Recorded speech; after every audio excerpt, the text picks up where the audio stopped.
So guys, tell us, what was it like working with a visionary filmmaker like Sam Mendes? It was a privilege. It was absolutely wonderful. Like Sam is amazing, and he's led us through this kind of epic experience. And he's masterful. You know, his understanding of storytelling and how and when you give information to kind of create a reaction, be it as actors or be it in the final piece of the film, is unlike anything I've ever seen before. Genius. Can I ask you to set up the one-shot element of the film and how it challenged you both as actors?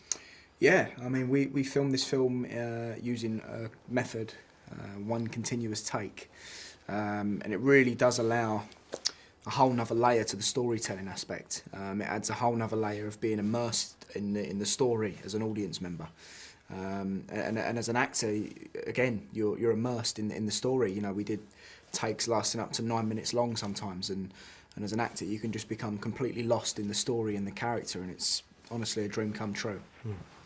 How did it challenge you physically, though, to be in a 10-minute scene in that environment? Step that up for me.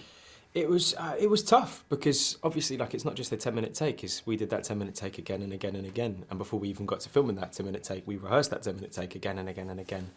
You know, but it was like, you know, any sort of physical hardships were always like a drop in the ocean compared to what those fellas would have gone through. So that was always a leveler.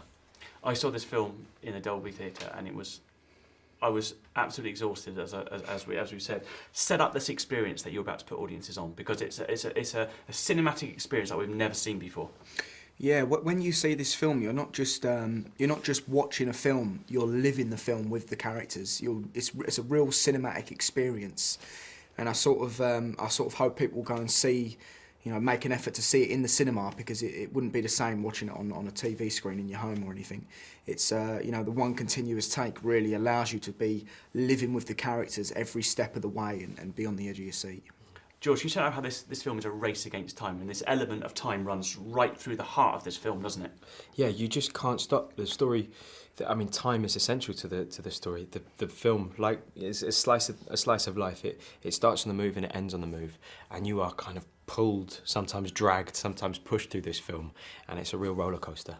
Just share with me the camaraderie that these two characters share on screen, if you can introduce them, who they are, and this unique bond that they have within this story. Yeah, well, I play the character of Lance Corporal Blake, who is a much younger soldier compared to Scofield. He hasn't been there very long, and he hasn't seen the realities of war as though Scofield has. But he's a good soldier. He's good with maps and navigation, and they both get sent on a seemingly impossible mission to deliver a message. Yeah, as Dean says, I play Lance Corporal Scofield, who has he's been there a wee while longer. He's a little bit older, but he deals with things differently. I think that's where they differ, and where also they learn to kind of come together. Is that I think Scofield's kind of fears that if he lets go of holding on to himself, then he's going to unravel completely, and he won't be able to be in the place that he is. So his way of dealing with it is to kind of keep it all inside.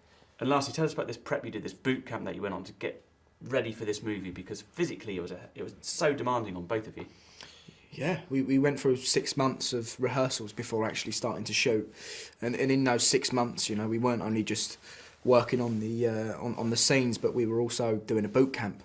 You know, it was mainly military training with a military advisor called Paul Biddis, who actually served in the British military, and he was brilliant at sort of helping us get in that sort of headspace as a soldier. And it's really just fingers and thumbs with the rifles to make it look like we knew what we was doing. Really. Yeah.